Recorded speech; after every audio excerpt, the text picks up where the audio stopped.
Namaskar. I, Anwesa Mahanta, on behalf of the entire team of Nrityangahara, welcome you all to the talk series Kothupokothon in association with BDeventours.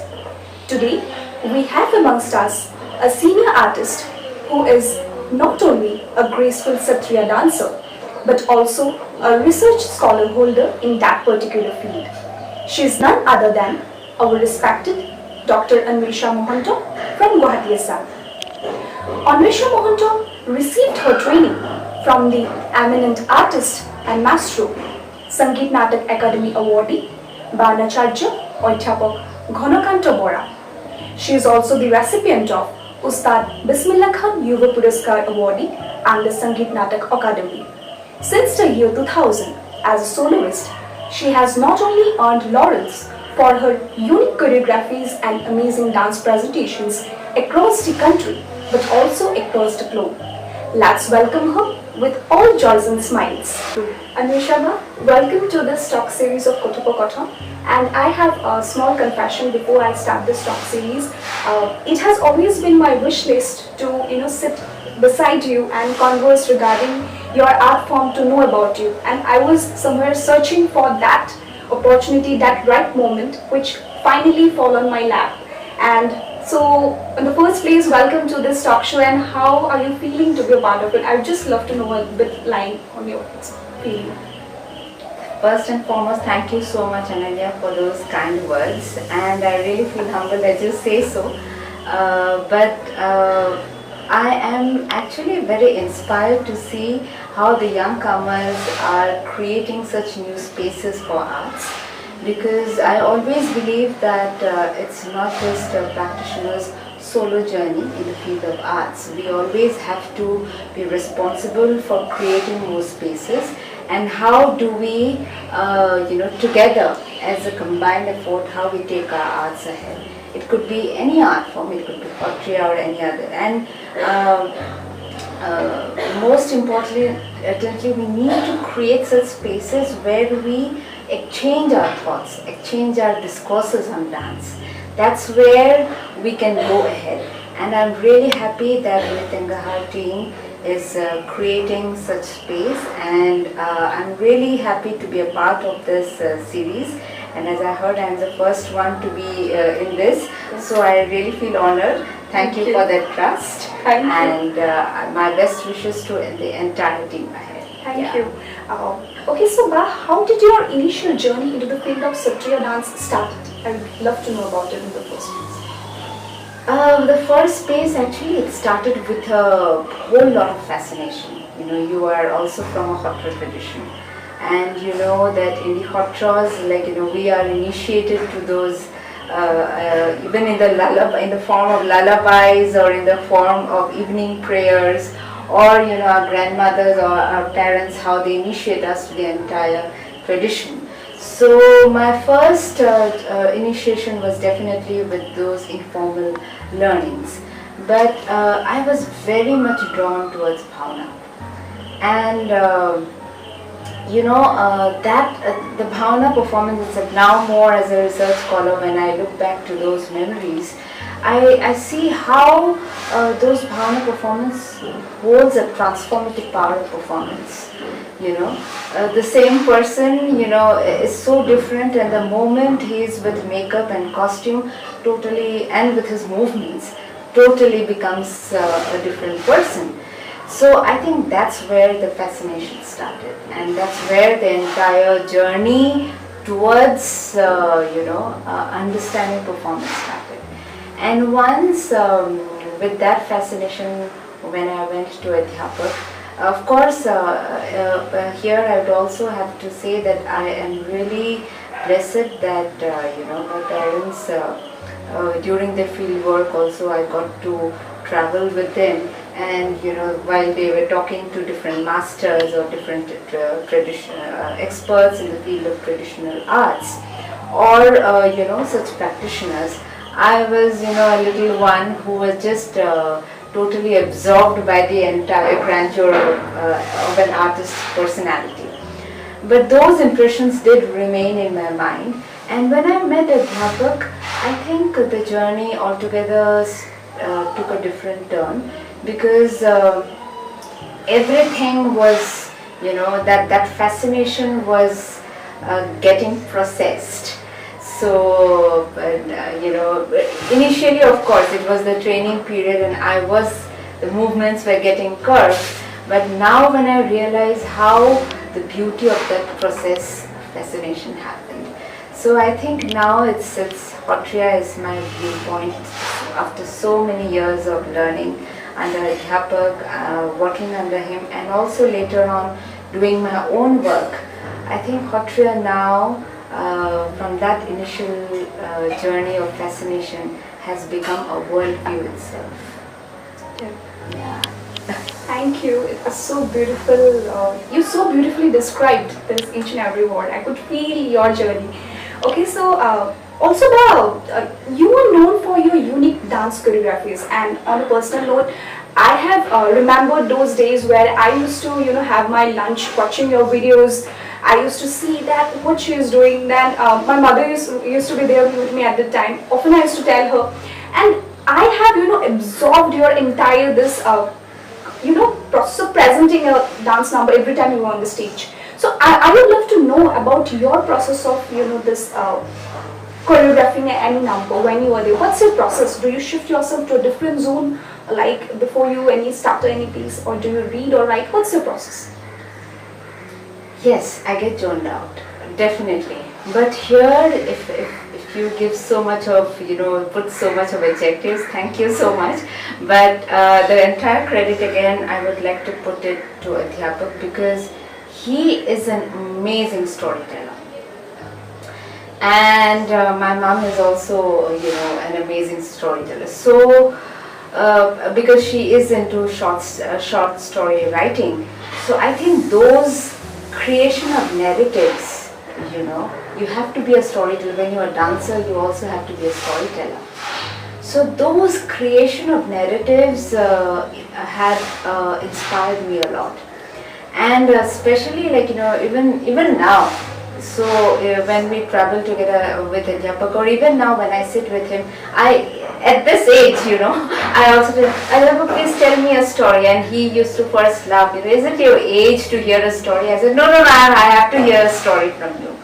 So this is how our conversation starts. And with expressions, the way he transforms the words into images with his narrative, that is where my choreography begins.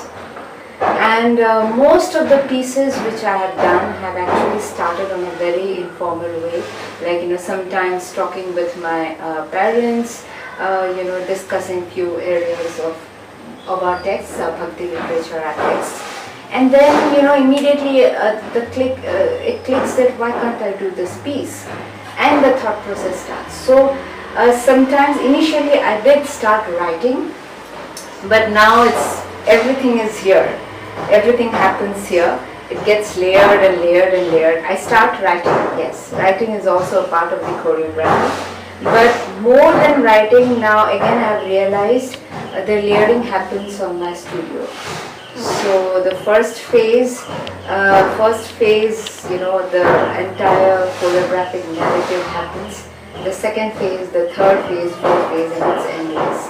And just before, premiering a work, everything, like tomorrow, for example, tomorrow I'm premiering a work, everything gets a revisit.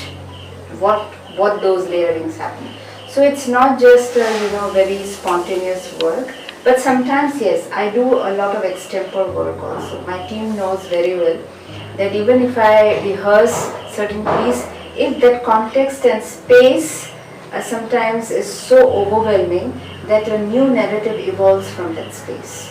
So I've done certain crazy things where my team has been very patient and very supporting. I feel blessed, but altogether with an extempore work, a new narrative evolves. But though I'm using the word extempore, it's basically a studied response. Because when you are 24/7, when you are engaged with that thought, at your subconscious level also, ultimately a narrative emerges at every point. And your final presentation is a studied response of all those hours of sweat and labor. So it's a fascinating journey again, and it's overwhelming and inspiring because you are an editor, you are a creator, you are a critic, and at the same time you are dancing. So it's a very amazing journey when you choreograph a piece. Yeah. Okay, Amisha, one great person once told me, I remember, that everybody can be a dancer, but very few can be termed as artists. And you, as a senior artist of a field, I would love to know your perspective that what are the qualities you think an artist should possess? Because simply telling that I'm an artist in front of the mass, I guess that's not where the journey stops. There are a lot more to do as an artist. So what would be your point of view in this regard? Well, I'm also, in that process of understanding what can be an artist, how can we make an artist within ourselves. So, because it's a self-exploratory term, and with art you grow each time. So for me, I think artists, first you have to be a very good learner, and that inquisitiveness to learn, that curiosity to enrich yourself with every moment of learning, your passionate engagement of art should be there. Now, saying that, you also have to be, that patra where you absorb every experience that could enrich your art. So, which means that you have to be very compassionate and because what I want to say that art is a subjective, art reflects your subjective thoughts. So the human being you are, that gets reflected in the art also. Yes. So as an individual, you have to be the person, what you are gets reflected in your art. So my point is that you have to be a kind, you have to be a good human being first, and that itself will shape your journey in the field of art. But yes, that curiosity, that thirst for that passionate engagement with the form, whatever, it could be any creative form, or forget about it, it could be your, even in the field of other areas, it could be science, it could be architecture, I'm not naming it, but any subject, that passionate engagement should be there. You have to fight with it, you have to live with it, you have to eat with it, you have to sleep with it. So that with that engagement, with that interaction, how you enrich yourself and how as a human being you are situating yourself around the sun. I'm not saying that you have to always pose or do a makeup of doing something a different person, but not maintaining that duality, but be and live that moment. So that gets ultimately reflected in that field of art. So yes, I think, I don't know, because I'm also in a self-exploratory mood, because to understand art, to be an artist, it's a long journey. Actually, I asked you this question because people like us look up to you a lot, and we have somewhere, reached that point where we could see that you were exploring as an artist. So this word, that's why I have used, and you so very deserve it, and with all my respect, that's why I asked this That's question. so kind of you, Ananya, to say that you look up to me. But yes, I think that we are all, at our different platforms or at our different working sectors, we are all learners, right? And life is all about exploring.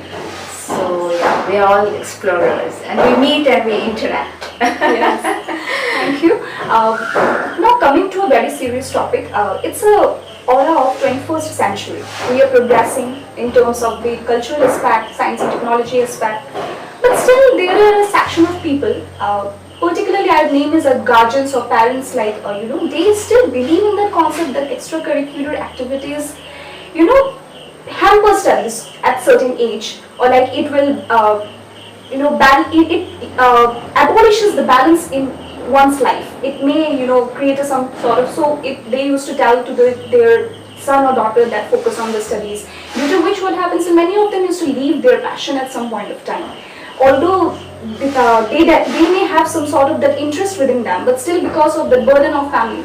So what you have to say to those particular people, because I am absolutely against this, I don't support this. I am always the one who would always voice this opinion about this if someone just asks me this question. But I would happy if you would narrate about this, like what you have to say to them, this section of people. Well, I'm not a person who is into moral policing or something, but of course I do definitely believe that dance or any creative arts, it's not just an extracurricular activity. Yes. It is like any other subjects, maths, science or humanities, any other subject, creative arts is as important as any other subject. So this extracurricular activity doesn't work with me. Though in our schools, in our education, I've also been through this education system, and this education system I'm actually not happy with it, in a sense that the sense of extracurricular situates the arts in such a way that later on, even in the entire hierarchical system of studies in the academics, later on few people, we do have to say that it's performing arts or ये तो extracurricular है, it's extracurricular, what is the need of it, but just focus on something else, and then there's the whole thing of prioritization comes in. Yes. Life is all about balance. Yeah. And life is all about engaging yourself in passion activity. You could be a scientist, but you could equally be a good painter, right? Yes. You could be a scientist, you could be equally a good dancer. You could be an engineer, you could be equally a good musician. So it's all about passionate engagement of how you pursue your interest. At the same time, balancing your because once you love doing that, the balancing thing comes organically. So you are also a dancer, and during your rigorous studies of engineering, I'm sure you have balanced so well with your dance and engineering, and you know what that balance means. Sometimes you would feel that this studying and all this pressure is just too much, and you have to express yourself. So that is what creative arts do, it balances. And right now, if you follow the NEP, art education has been given importance. Yeah. So my request to every guardian is that, please introduce your child to creative arts, because there is so much stress in your entire life. I'm not saying life in terms only, studies, only in terms of the school curriculum, but the entire life is also a study. It's a it's a study process. So it's a course. So in this long curriculum of education, the creative arts is where your emotional well-being, your whole balance of life and skills take a different shape, and that's where it molds you as an individual. Now just take the example of former President of India, APJ Abdul Kalam. He has been such a great musician, apart from his entire career as a scientist. So this is what, we just cannot limit our entire understanding of education in this kind of separate things, like this is extracurricular activity, and rest, everything is important. So I truly believe that. And now the situations have changed. There are possibilities where a student or where a learner can explore to the best in whatever field they want to. Yes. So yeah, I think. Okay, Bas, so you have come a long way. Like your journey started like years and years back when we were small, very dreamy. So as an artist, I feel you have definitely faced quite a lots of obstacles, struggles, hurdles in your way, because you have solely marched ahead towards your journey alone, I can say, as a solo performer. So what are the, like, how have you handled your, struggles and obstacles if it has ever come to your way? And what's been your success mantra? Like, how do you handle yourself, all these tough situations? I think I never took obstacle just as a sort of hindrance. It was whenever challenges are part and parcels of one's life. So I just took it in a very sporting way, and there has been one. It's been right from my early childhood, just living to the moment. So if there is a hindrance, that hindrance is that part of that moment, and you have to interact with it. So engage with it, and it goes on. You just pass that moment. So if I just take that moment as a kind of obstacle and be very serious about it, certain very hard realities of life also, we have to accept it and just move along with it. We cannot negate that, but we have to move along with it. So that is what I have been doing, and that has been guiding me.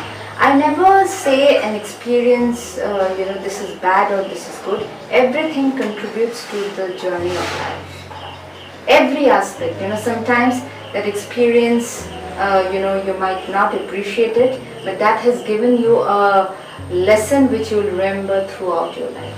So how can you say that experience is bad?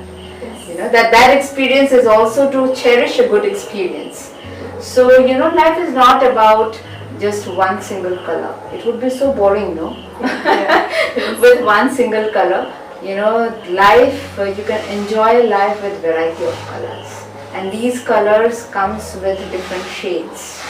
So I accept a hindrance and obstacle like that.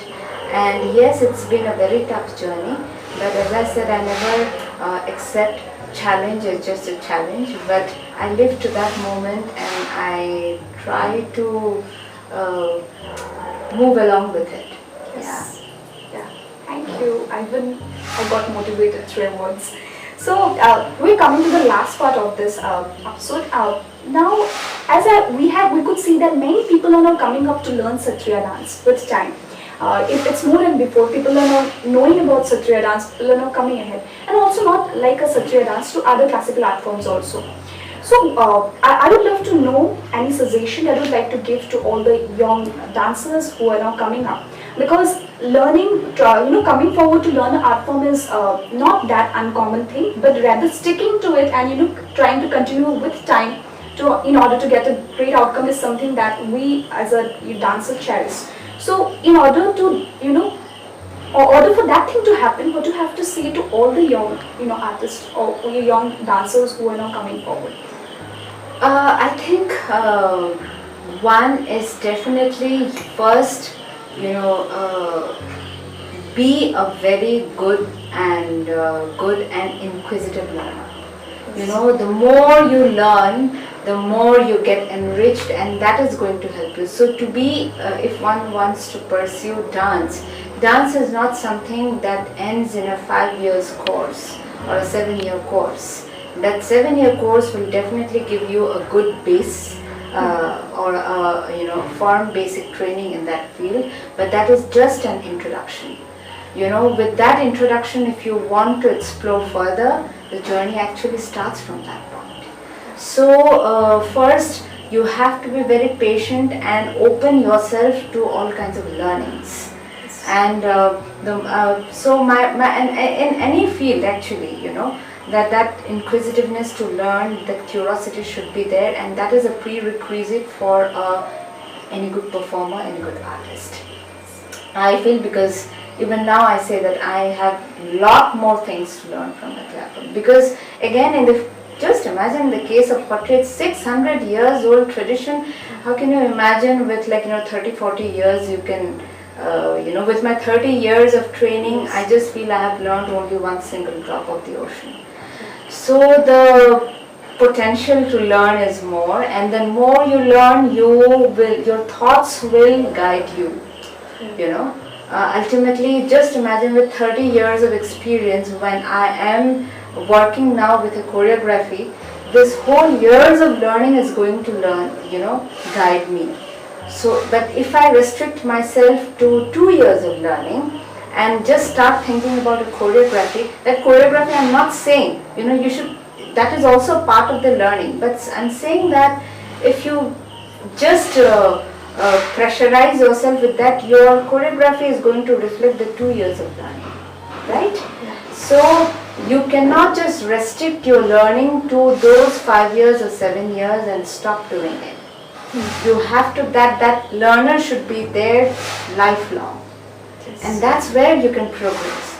So if I have to, again I'm saying that I'm not a person who loves giving advice unless but what I truly believe and what I have been following is that these are the golden principles, and you have to be patient. And this is, if you want to pursue your dance as a career, you have to be very patient with your work and have firm belief in your work. Yes. And firm belief in in what your teacher has taught you.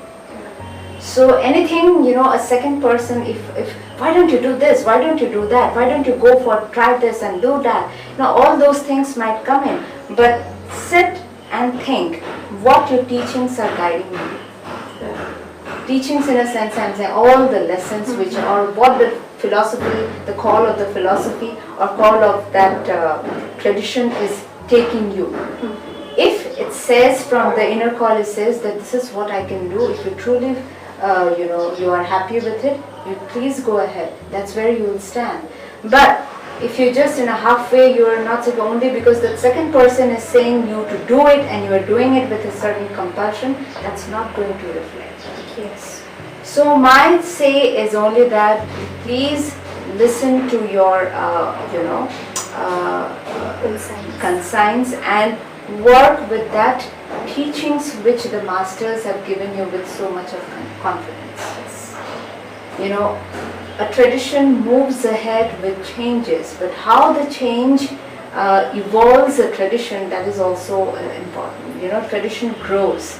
A change can make it like this, and it can make it like this. It can make a complete flower too. So that's where we have to be careful, and that's where we have to move ahead. So that was all about today's episode with the very beautiful Anwesa. Hope you all enjoyed watching the video. Don't forget to subscribe to our YouTube channel Nrityangahara, and also don't forget to hit the bell icon in order to get the notifications from time to time, with a promise to come up with many more exciting episodes with some of the most amazing beings in new days to come. Here's me, Ananya, signing off for today. Keep watching Kothupokothon in association with BDeventours. Until next time, Namaskar.